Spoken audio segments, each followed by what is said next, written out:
Nada me abala, o Senhor não me esquece. Essa é uma aula de teologia. Não só essa frase embutida no refrão, mas todas as declarações sobre Deus e as consequências dessa declaração na vida do poeta, compositor, cantor, cada um de nós.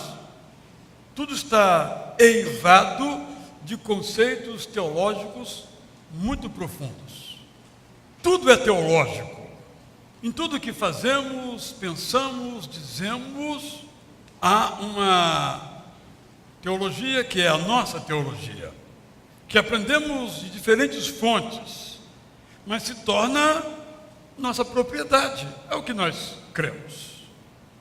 Nesses dias, alguém escreveu um pequeno texto que saiu compartilhado em muitos outros canais, dizendo que a morte acidental, dramática daquele ator nas águas do Rio São Francisco foi o castigo de Deus sobre a emissora para a qual ele trabalhava. Citou-se o versículo bíblico, Deus não se brinca, e aquela morte então foi uma punição de Deus contra aquela emissora. Essa afirmativa contém uma teologia, um conceito sobre Deus. Um Deus muito preocupado em salvar a sua honra. Um Deus muito preocupado em fazer justiça, mesmo que aniquile inocentes. É um conceito de Deus, de um Deus raivoso. Tudo aquilo que nós falamos ou no simples encaminhar de uma mensagem é teológico. Sempre somos teólogos, porque estamos sempre refletindo sobre Deus e sobre o mundo. Já que sempre somos todos nós teólogos, urge que saibamos que tipo de teologia nós temos, que tipo de teologia estamos desenvolvendo. Se, por exemplo, nós queremos saber como Davi era um homem segundo o coração de Deus, nós temos que ler os seus salmos. Boa parte deles é de sua autoria, e nessa autoria, Davi revela como era o seu coração, crente e confiante em Deus ao ponto de dizer que, sendo Deus e era o pastor dele, nada lhe faltaria. Uma convicção teológica que, é claro, alcançou o seu dia a dia. Quando nós também temos essas perspectivas acerca de Deus, querendo ou não, elas vão aparecer na nossa oração, na nossa pregação, nos gestos que nós desenvolvemos. 2 Coríntios 4, 13 a 18, se você puder abrir a sua Bíblia e ler juntamente comigo ou me acompanhar, lerei na Nova Versão Internacional, nos mostra um pouco disso que eu acabei de dizer. E vai ficar muito claro, embora eu não vá expor nesta hora o texto em si mesmo. Mas o apóstolo Paulo escreve assim, segunda carta aos Coríntios, capítulo 4, versos 13º a 18º. Está escrito: criei, por isso falei. Uma citação do Salmo 116, 10.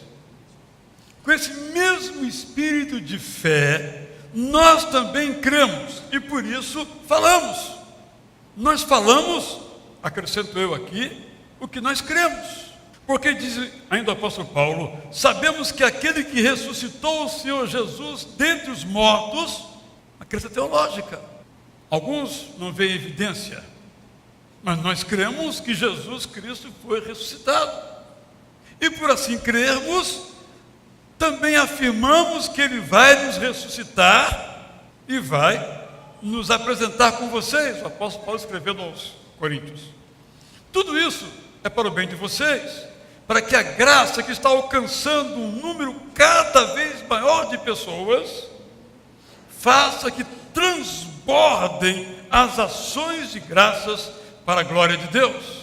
O apóstolo Paulo diz, no capítulo 1 de Efésios, que nós vivemos para a glória de Deus, uma afirmativa teológica que tem consequências na prática.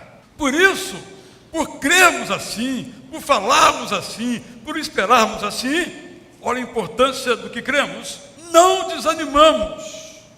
Embora exteriormente estejamos a nos desgastar, interiormente estamos sendo renovados dia após dia, pois os nossos sofrimentos leves e momentâneos estão produzindo para nós uma glória eterna que pesa mais do que todos eles, do que todos os sofrimentos.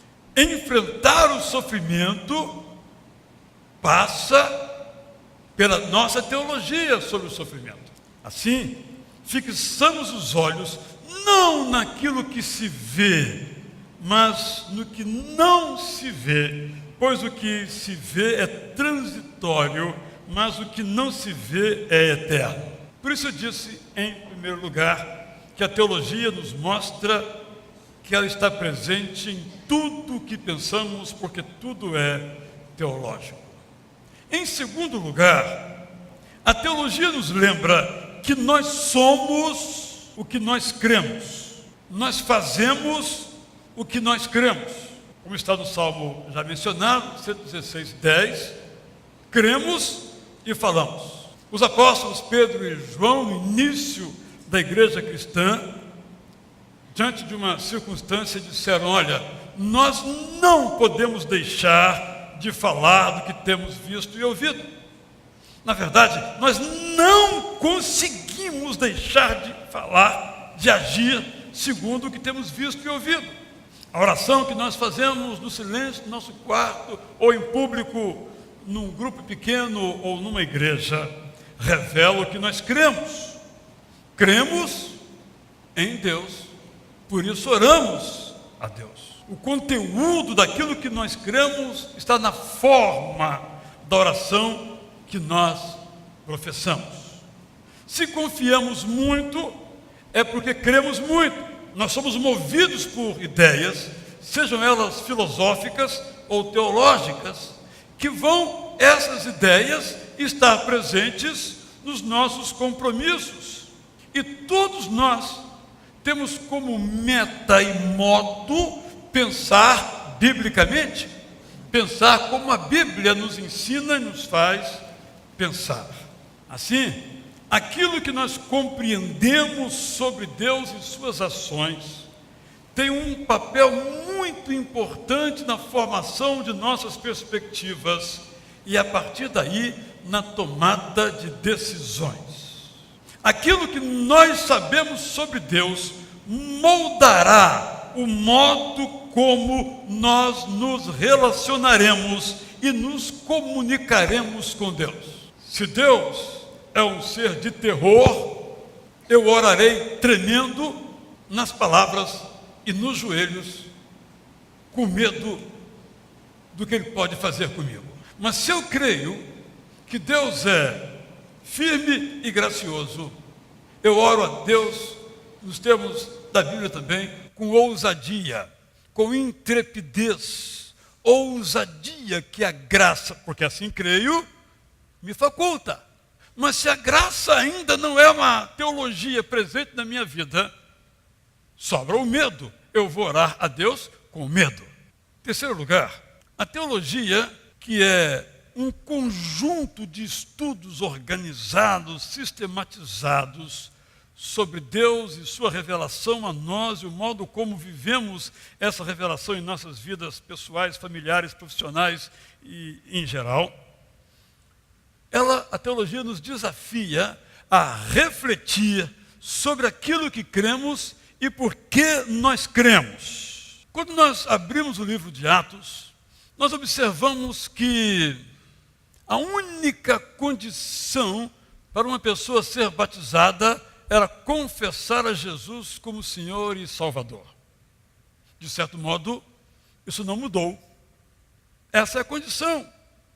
Mas a igreja, desde os primórdios, nós também, acrescentou um elemento entre a decisão de aceitar a Jesus Cristo e o batismo. Ela acrescentou o catecumenato, nos termos latíneos, ou a preparação para o batismo, nos termos mais recentes. Por quê? Para a pessoa saber por que está sendo batizada. Para a pessoa poder afirmar o que é que ela crê. Então, nós todos, e nisso a teologia nos ajuda, precisamos refletir sobre o que cremos e ter muito claro em nossos corações por que nós cremos. A fé é ao mesmo tempo emocional ou sentimental e racional. A fé é sentimento e razão ao mesmo tempo. A fé é um sentimento, a fé é emocional, porque ela brota de um desejo. Para ser abraçada, não demanda razão. Mas, para que nós permaneçamos nela, a razão tem que entrar em ação. Porque é a razão que organiza os termos da nossa fé. As afirmativas que nós fazemos sobre o que nós cremos à luz da palavra de Deus são organizadas, sistematizadas pela teologia, para que não se emaranhem e não se contradigam a si mesmas. A teologia, portanto, é algo racional, porque sistematiza aquilo que cremos, que é algo emocional. O apóstolo Paulo recomenda a Timóteo, pastor de uma igreja local, que ele deveria manejar bem a palavra da verdade. E aqui nós temos uma dificuldade. A Reforma nos disse, a partir de Lutero, que todos nós somos sacerdotes. O que quer dizer que não há mais sacerdotes. Nós somos, nos termos de Deuteronômio, uma nação sacerdotal, ou aplicando nos nossos dias, nós somos uma comunidade de sacerdotes. No entanto, por razões teológicas, nós ainda cremos que quem está aqui na frente é sacerdote, ou seja, o pastor ou o professor de escola bíblica, esse sim tem que manejar bem a palavra da verdade. Mas o crente, vamos chamar de crente comum, não precisa. Porque ele tem o seu professor de escola bíblica, ele tem o seu pastor, esses têm que manejar bem. Essa transferência, essa terceirização, nos coloca um importante elemento para a reflexão. Vocês se lembram de Filipe, quando foi instado por Deus para evangelizar o anônimo eunuco etíope? O eunuco tinha estado em Jerusalém, estava na sua carruagem, pela estrada de volta para a Etiópia.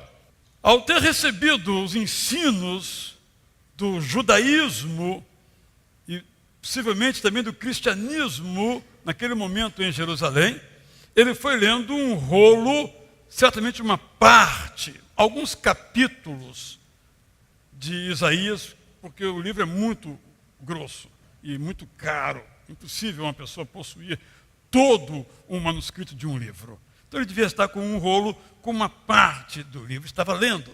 Eis que então, por mandado de Deus, Filipe aparece. E o eunuco estava lendo o profeta Isaías. Então Filipe pergunta a ele: moço, o senhor está entendendo o que o senhor está lendo? Vamos continuar a história agora do meu modo. Aí o eunuco diz: não, senhor Filipe, o senhor pode me ajudar? Aí Filipe responde: posso. Dê meia volta na sua carruagem, vamos voltar a Jerusalém e perguntar ao apóstolo Pedro. Foi isso que ele fez? Mas não é isso que alguns de nós fazemos? Às vezes perguntam um texto bíblico, não digo os difíceis, os fáceis. E às vezes a resposta é a seguinte: vou perguntar ao meu pastor. E ali passou a oportunidade. Qual foi o resultado dessa história verdadeira, não a que eu contei? É que o eunuco foi batizado. Ele não podia voltar a Jerusalém. Era ali e na hora. Mas Filipe manejava bem a palavra da verdade e explicou para aquele estrangeiro tudo o que o profeta Isaías tinha afirmado acerca de Jesus Cristo. Eu até ousaria dizer que esse manuscrito de Isaías era aí nos capítulos 52, 53, 54, que fala do servo sofredor, mas é meramente especulação. Ele estava lendo o profeta Isaías. Não é um ponto para a gente refletir? Manejar, portanto, bem a palavra da verdade, a Bíblia Sagrada, é uma tarefa para cada um de nós, tanto para benefício pessoal, quanto para evangelizar os eunucos que encontrarmos pela estrada. Todos somos convidados, diz Pedro, a dar a razão da esperança que há em nós. 1 Pedro 3,15. Por isso o teólogo Karl Barth escreveu que a teologia não é um assunto privado, não é um assunto apenas para teólogos, é um assunto para a igreja, para a comunidade que crê. Quarto lugar, são 10 razões, eu ficarei um pouco antes da metade, ou na metade, vamos prosseguir no dia 28 às 5:30 da tarde. Quarto lugar, a teologia nos prepara para olhar o mundo segundo a perspectiva certa, a perspectiva de Deus. E se eu pudesse dizer qual a razão principal de nos importarmos, estudarmos a teologia, é esta. Porque todos os dias abrimos os olhos, estamos olhando o mundo, respondendo, reagindo, vivendo nele. A teologia nos prepara para que nós possamos olhar o mundo segundo a perspectiva de Deus. Jesus disse: Pai, eu não peço que o Senhor tire os cristãos do mundo. Eu peço que o Senhor os livre do mal. Ficar livre do mal é, sobretudo, ficar livre de pensar como o mundo que jaz no maligno pensa. A teologia cristã nos apresenta o modo como Deus pensa. Mas a ideologia do século nos impõe aquilo que o mundo pensa. E o mundo jaz no maligno. Quando Jesus, por exemplo, nos pede para não nos preocuparmos excessivamente com as coisas, está sugerindo que nós não devemos andar como o mundo anda. Quando Jesus mostra que nós não devemos reagir à violência assacada contra nós com violência, está nos sugerindo uma outra forma de viver. Quando Jesus nos mostra que temos que perdoar, e ele diz em Mateus 18, 22, 70 vezes 7, façam as contas, está recomendando que vivamos como ele mesmo viveu, o perdoador por excelência, não como o mundo diz que devemos viver. A teologia, portanto, nos dá a mente de Cristo. E ter a mente de Cristo deve ser a meta de cada um de nós. Viver como Cristo viveu, aprendendo com Ele, na palavra da verdade, como Jesus Cristo viveu. E a teologia, então, nos ensina e organiza todo o pensamento e a prática de Jesus para nós. Por último, nesse momento, em quinto lugar, a teologia nos capacita a compreender as Escrituras. Como compreender, por exemplo, já mencionada epígrafe do boletim: o Senhor Deus disse a Moisés: vou atender o seu pedido porque conheço você bem e você conseguiu a minha aprovação. Se nós não compreendermos esse texto, seremos todos judeus. E esse processo danoso de judaização das igrejas, como se isso fosse possível, advém de uma ignorância das Escrituras. Porque nós não somos judeus. Não temos de ser judeus. Nós somos cristãos. Na cultura brasileira ou qualquer outra cultura. Aquilo que se aplicou à cultura judaica não se aplica à nossa cultura.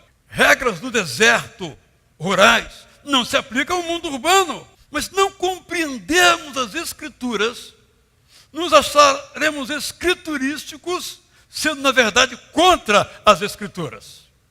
Como os fariseus. Os fariseus eram escriturísticos. Mas Jesus os condenou, porque liam e não compreendiam. Não entendiam, por exemplo, que o sábado foi feito por causa do homem, e não o homem por causa do sábado. Não compreendiam que uma lavoura foi feita para alimentar os famintos, e não, se a fome fosse no sábado, não podia ser saciada, porque o sábado está em segundo lugar, a vida em primeiro lugar.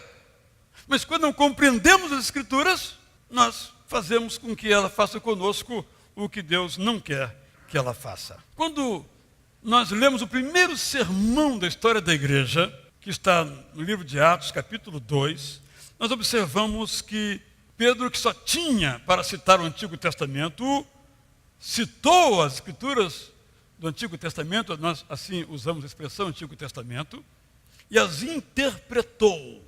Ele fez teologia, que é uma interpretação das Escrituras.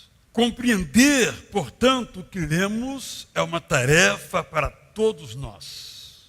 Desejo, portanto, meu irmão, minha irmã, a você que conosco está virtualmente presente aqui, que aquilo que você crê seja compreendido por você.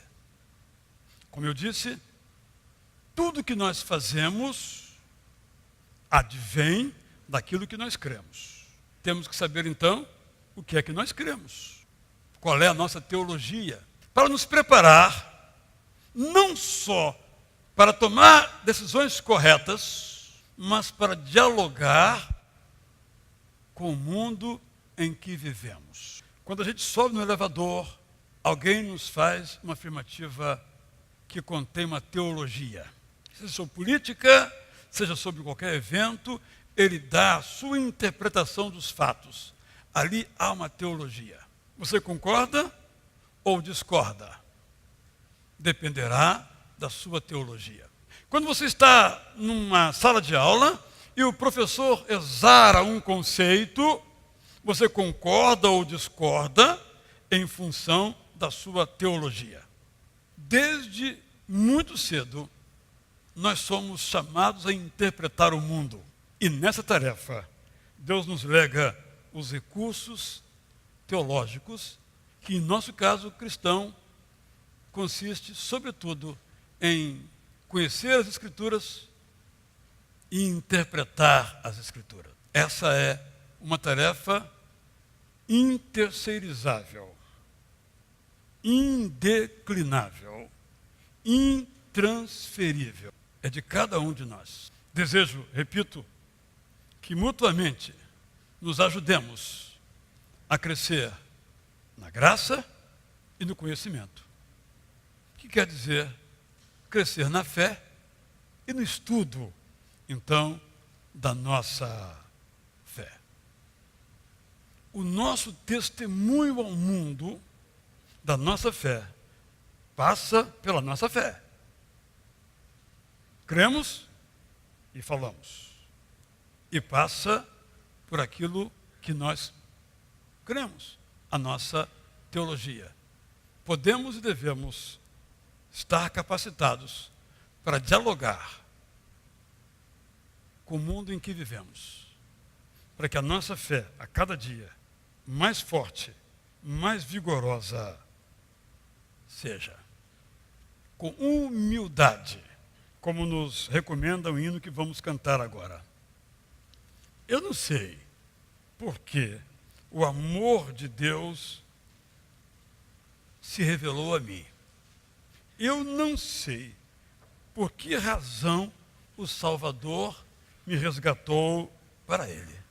Mas eu sei em quem tenho crido, estou bem certo que esse em quem tenho crido é poderoso para guardar o meu tesouro até o dia final.